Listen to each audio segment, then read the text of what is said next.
promised He will always be there to bless us with His love and His mercy, 'cause as He promised He will always be there. He's always watching us, guiding us, and He knows what's deep in our hearts. So when you lose your way, to Allah you should turn, 'cause as He promised He will always be there.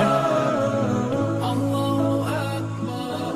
Basically, a lot of documentaries that have been made have been about the immigrant experience, the immigrant Muslim experience here in the United States, and the story of the indigenous Muslim, as far as the African American, the white Muslim, and the Latino Muslim, has kind of been neglected, and that story hasn't been told so much.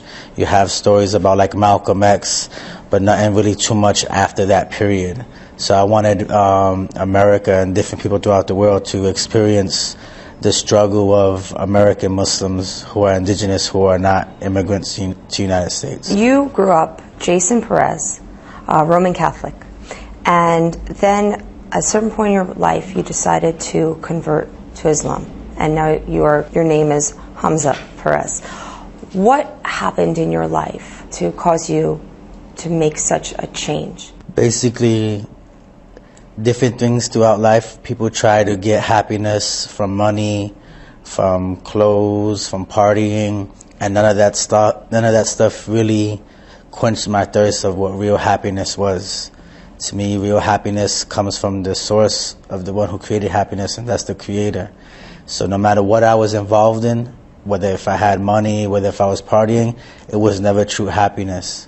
And when I found out and I experienced a relationship with God through Islam, then that was the ultimate form of happiness. And me changing my name, I didn't change it legally, because in Islam you don't have to change your name unless your name is directly connected to idol worship.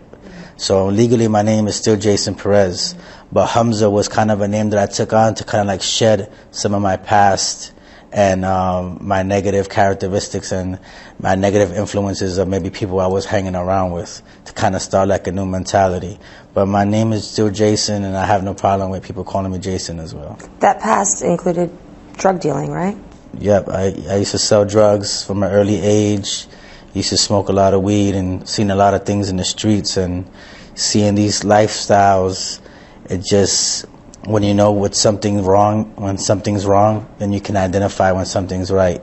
And to me, there was nothing more right than what Islam had to offer.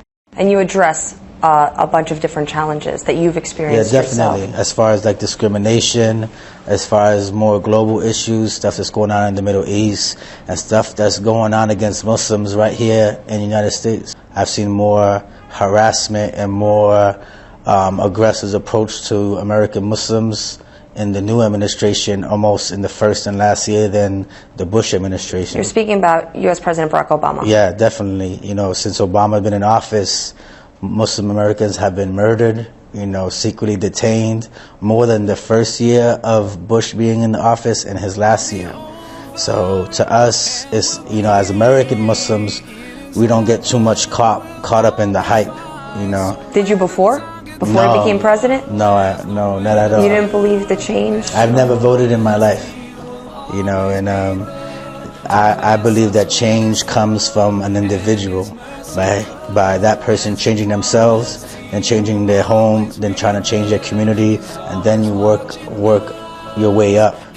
But we can't expect a president to change our condition. We have to change it ourselves, and we have to be our own voice and define our own selves. Shooting a three-pointer and having an iPod as a president doesn't change nothing for me.